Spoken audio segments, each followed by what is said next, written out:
welcome DC News Now's Maryland's primary Senate Democratic Forum. I'm Chris Flanagan. And I'm Annalisa Gale. In the next half hour, we're going to get to know Prince George's County Executive Angela Alsobrooks. The county's former state's attorney turned top executive in the county now has her eyes on the U.S. Senate. Angela Alsobrooks, welcome. Well, thank you. Thank you so much for having me today. You bet. All right, first up, the first question, Annalisa. Well, we start with sports. We all know the NFL draft just happened. The Commanders are looking pretty good for the next season. The Commanders have a new owner, new head coach, a new quarterback, and we all know the Commanders want a new stadium, but now the home team, and the question here is what happens to the future? It's up in the air. A bill passed by the U.S. House would allow D.C. Mayor Muriel Bowser to negotiate with the Washington Commanders to redevelop the RFK Stadium site for a new stadium. And you may be called to vote on legislation in the U.S. Senate.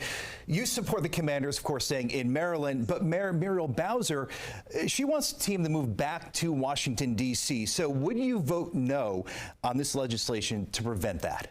Well, what I can tell you is that we've made it very clear that we want to keep the Commanders in Maryland. We've enjoyed hosting them in Prince George's County. We have a very good relationship with the team. We've made investments in the area near FedEx Field, about $400 million in bonding authority through the Maryland Stadium Authority.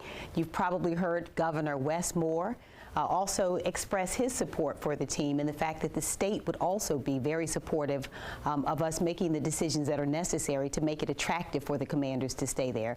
So we've been very clear about that. I am a Marylander. I'd be representing the state of Maryland. I think it's in both the team's best interest as well as Maryland's to make sure we do what's necessary to keep them in the state of Maryland. As you've mentioned, we also have a new quarterback, so we are expecting now we're heading straight to the Super Bowl. So you would vote no on this legislation?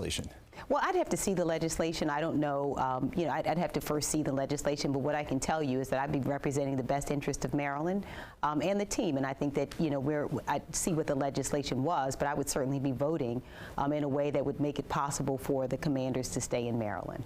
And with that, would you support any federal tax dollars being spent on a new stadium for the Commanders? Again, we'd have to see what the, what the legislation looked like, but we're prepared. We have the commitment of the state to commit resources to keep the Commanders there. I can tell you also that in Prince George's County, as I've mentioned, we've started making investments in the vicinity, the Blue Line Corridor area where the Commanders Stadium would go. $400 million there. We've seen another $700 million in private investments. So we've already started paving the way to make this a really beautiful sports and entertainment district that will bring the amenities and entertainment that will be beneficial to Prince Georgians, and I think will be good also for the Commanders. So a yes on the tax dollars or no? I think we'll look and see, what it looks like. But for now, the investments we've made have been, again, some state dollars and some county dollars, and we're going to be attracting some private dollars, and we'll see what happens with the federal dollars. Chris? All right, Ms. Alsobrooks, University of Maryland and campuses really all over the country, East Coast and West Coast, have seen demonstrations supporting Palestinians living in Gaza. In light of these demonstrations, what specific rules do you think should be in place on college campuses in order to allow freedom of speech to coincide with the safety of the students on campus? Well, I have an 18-year-old daughter who is finishing her freshman year in college. So like any other parent, I believe that every one of our students deserve to be on a campus where they are safe. We should never tolerate on campus hate of any kind, that we should not tolerate in the assaults that we've seen or threatening language. I think all of our kids deserve to be safe. I would stand against anti-Semitism as well as Islamophobia. And so I think our campuses have to be places that are safe. I can tell you that I also believe that our students have the right to their opinion. Expressing their opinion, even if that opinion is in opposition to something. I think we support that, but again, our students deserve to be in places where they feel safe and actually are safe, and I think we ought to do everything in our power to make sure that they are safe and that they have the right to express their opinion and to speak. Well, safety, of course, for all the kids on campus, of course, paramount, but are there any specific rules as a U.S. Senator you would put in place to walk that line? Well, President Biden has already explored a number of ways that we can fight hate. I think he has an effort afoot to fight against both anti-Semitism and Islamophobia and hate of all kinds. I'd have to see what legislation we put forward to make sure that happens. I'd be in support of making sure, again, that we are creating climates and environments where hatred is not tolerated, where threats are not tolerated, where assaults are not tolerated, and would be supportive of legislation that would help us to accomplish that. Any type of specific legislation for that? Any specific legislation well, you know, again, I'd have to see what the legislation would be, but I can tell you that the spirit of it, and I don't know that there's any that has been put forward yet, but the president has put forward an effort to make sure that we are keeping, that we are creating a climate where hate is not tolerated and not be supportive of. Staying on this topic, Ms. Alsobrooks, at George Washington University here in D.C., students there were chanting. Let's take a listen right now and see what those chants were.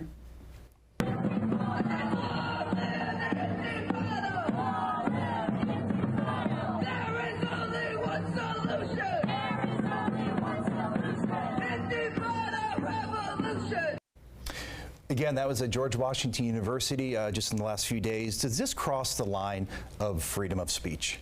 Well, I think any speech that, again, causes people to feel threatened and to feel unsafe absolutely crosses the line. And it is the kind of speech that we have to make sure that we rein in. And so, as I've mentioned before, I think that speech that threatens people, absolutely. Staying with the Israeli and Palestinian conflict, a top Hamas official recently told the Associated Press the group would lay down its arms for an independent Palestinian state. Would you support an independent Palestinian state, even though Hamas would be the political leadership of Gaza? Well, I can tell you what I believe. If we just take a step back and talk about where we are and how we got here, we think about October 7th and think about the horrific terroristic attack that occurred on October 7th. And we know that Israel is an ally of the United States, and I share the goal of removing the threat of Hamas from the world.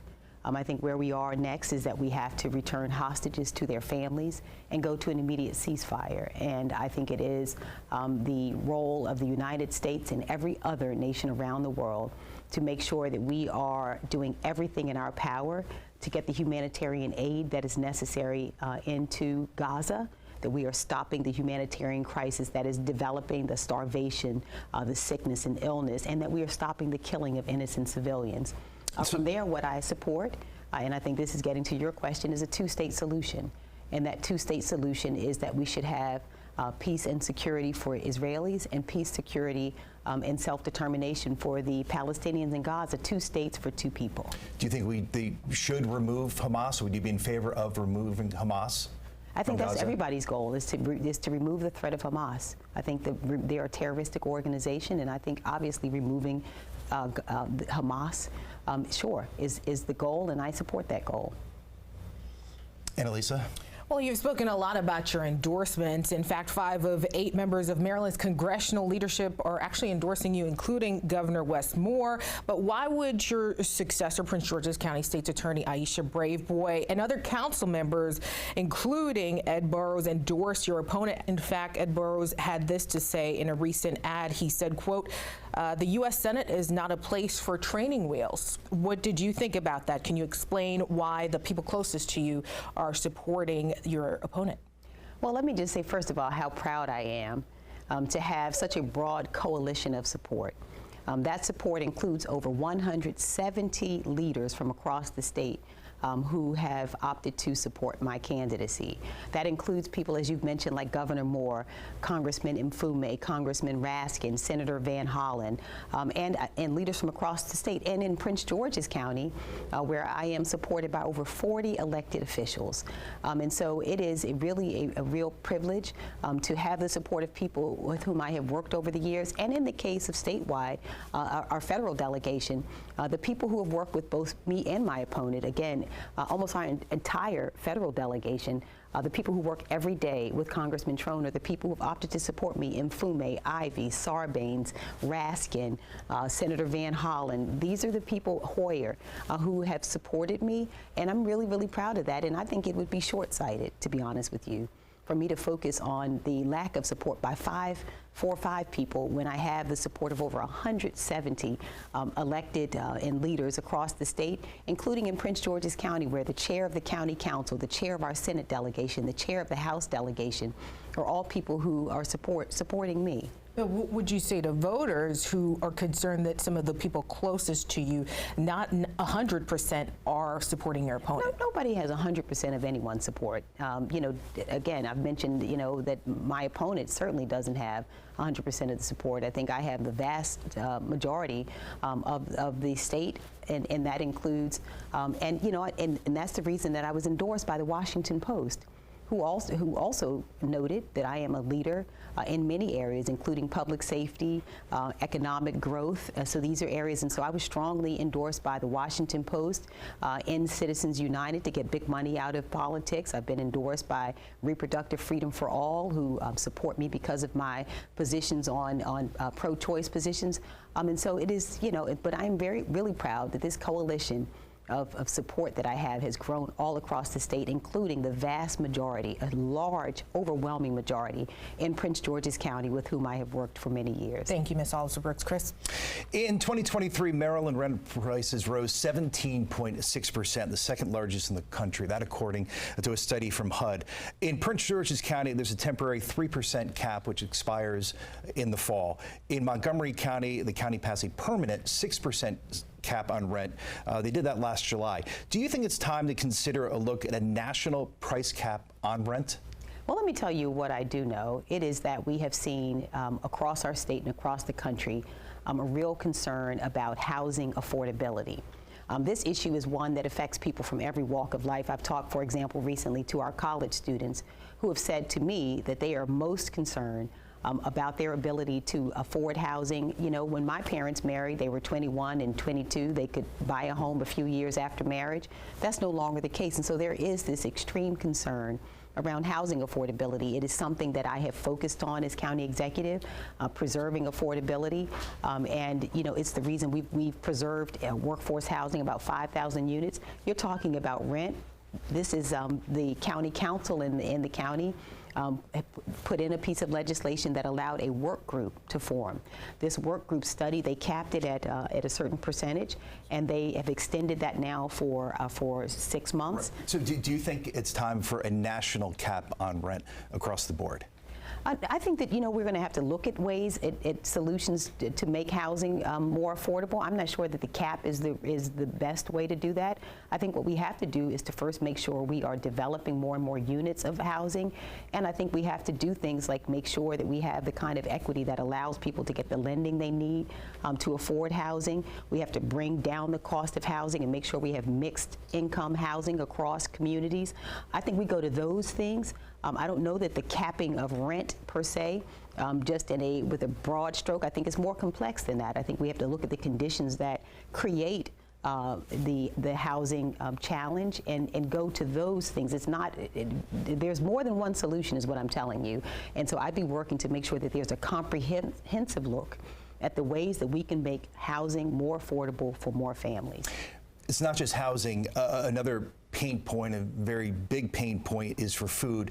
Would you support a cap on food staples, including milk, bread, and eggs? I'm sorry, what did you say? A cap on prices of milk, eggs, and bread. So a food cap. A food cap. So what I can tell you is, again, I recognize the cost of living is one of the #1 issues for more and more families. You know, I grew up in a working class family. I am the daughter of a receptionist and the daughter of a newspaper distributor for the Washington Post. And so I get it. I know, first of all, how hard it is, what hard work looks like, and I know what it is to struggle. And there are so many who are concerned about the cost of food. Let me tell you why that is happening. As we look at these corporations, the greedflation that has caused so many corporations to, in spite of the supply chain issues resolving themselves, the prices are still kept high. I think we have to hold corporations, these large corporations, accountable. There are ways that we can do that. It's not all just capping the cost of something. It is making sure that we're doing a few things. We're holding corporations accountable, making them pay their fair share. For example, many of them received a tax cut from President Trump that the rest of us did not receive. I would be in favor of raising the tax rate again on these corporations. And I think that we have to do many things to make sure that families can afford the cost of groceries. Increase the minimum wage. We have to make sure that we are also doing things like the permanent child tax credit. We got to get more resources to the kitchen tables of families, doing that by supporting things like the PRO Act as a senator to make sure that workers can collective bargain and make sure they're not taken advantage of. And so again, this is a complex environment that requires a complexity of solutions. It's not just one solution, but certainly holding big corporations accountable for the greedflation and the shrinkflation. They are lowering the size of cereal boxes. So there are many things we have to target, but most of all, creating jobs and opportunities for families, creating growing income and opportunities to afford the cost of living. And turning now to tech, Ms. Alsobrooks, we know that recently we heard about an athletic director at a high school in the Baltimore area using AI to imitate his principal's voice, pretending to use racial slurs there. Let's take a listen to the Baltimore police chief talking about this matter. Through their investigation, detectives alleged Mr. Darian, who was the athletic director at the high school, made the recording to retaliate against the principal who had launched an investigation into the potential mishandling of school funds. Now, do you think there should be some guardrails on artificial intelligence to protect people from these types of false accusations? And if so, what regulations would you like to see in the AI space? I mean, I think you're absolutely right. I mean, what you just showed us is unconscionable.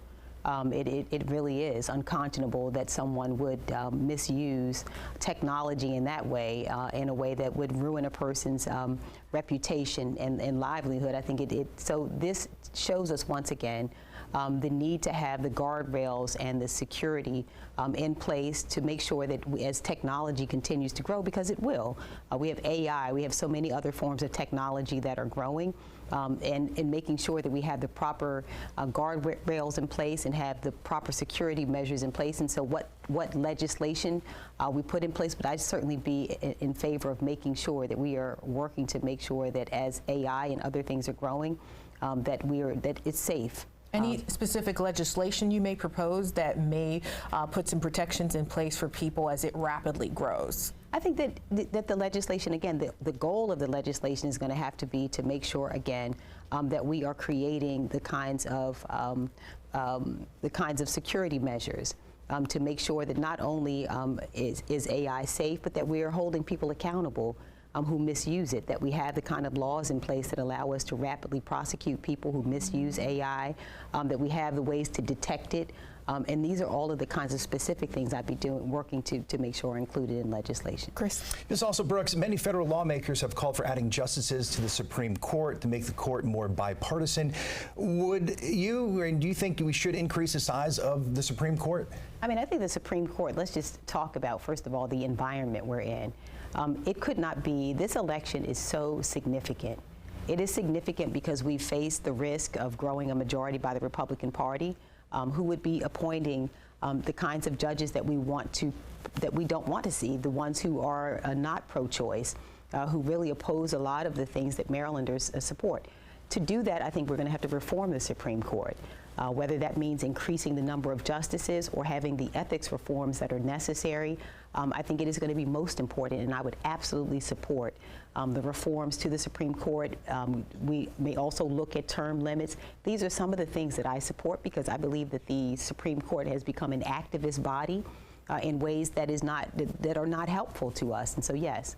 So if you believe increasing the size of the Supreme Court, how many? Would it go from 9 to 11, 13, 15? I mean, those are all things. They have a committee that's studying that. You know, we'd work out, I'd be a part of examining what the most intelligent way would be to go forward. But the point of the matter is this. We have to reform the Supreme Court.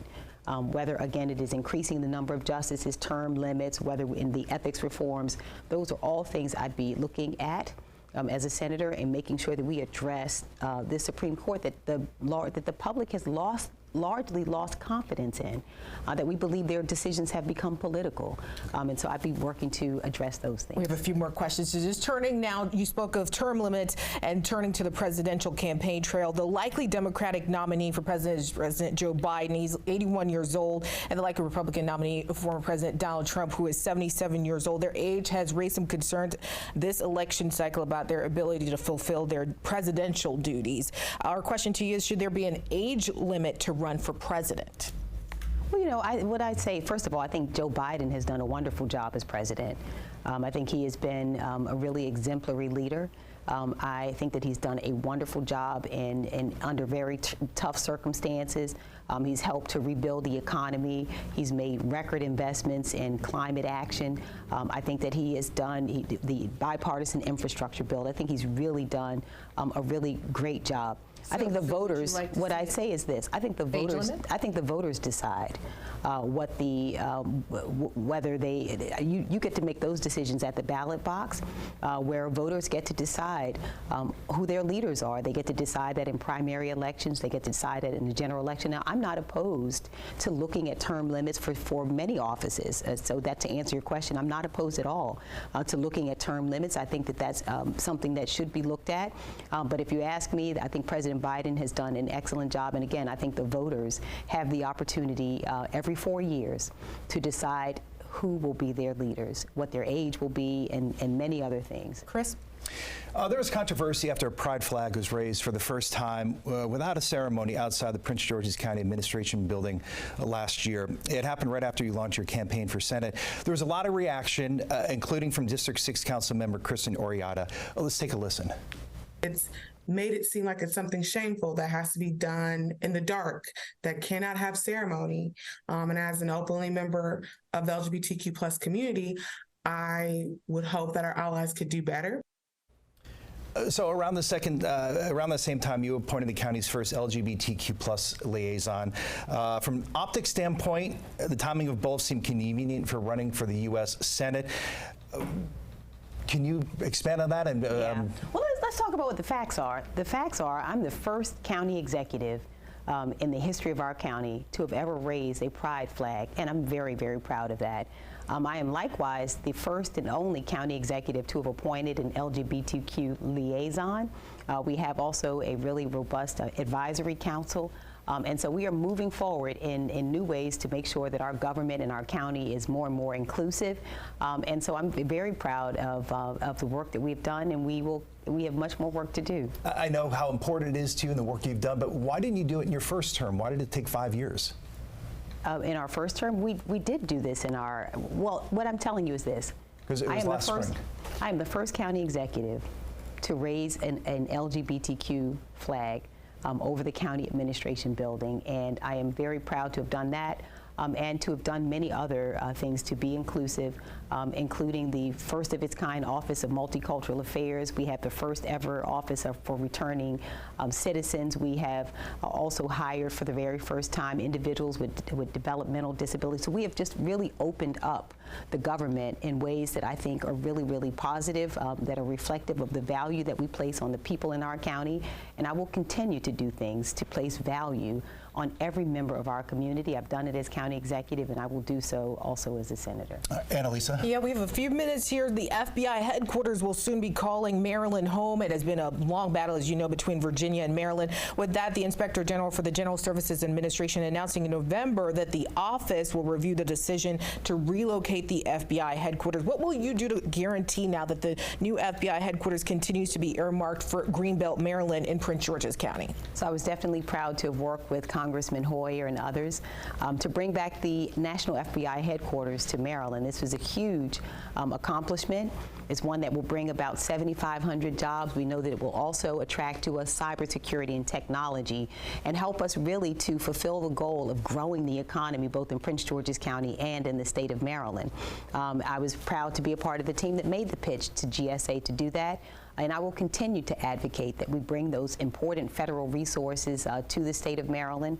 And we'll also continue to protect the FBI headquarters coming to the state of Maryland. The funding has already been done in the omnibus bill to make sure that the funding is there to bring the FBI. We've also added to that another $200,000 in state funding that we've been able to get to add to the investments we'll be making as the FBI comes. But I'll continue to work along with our delegation to make sure that the FBI headquarters is on track and that we're prepared to have it come out the ground. All right, Chris. All right, finally, before we go, I want to ask you a question so we can know a little bit more about you.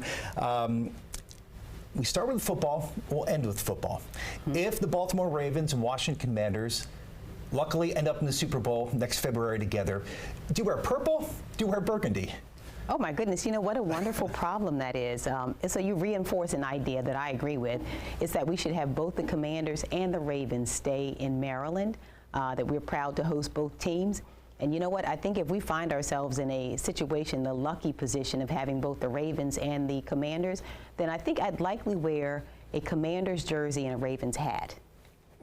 Yes, that's how I would do that. Very Mama Kelsey. You know, I'd be able to do both. We'd love to see that Super Bowl. Yeah, and I would love to see them there too. That would be a marvelous problem for us to have. All right, thank you so much, Prince George's County Executive Angela Alsobrooks. Thanks for joining us. And after the break, we'll talk with our political commentators. Stay with us. All right.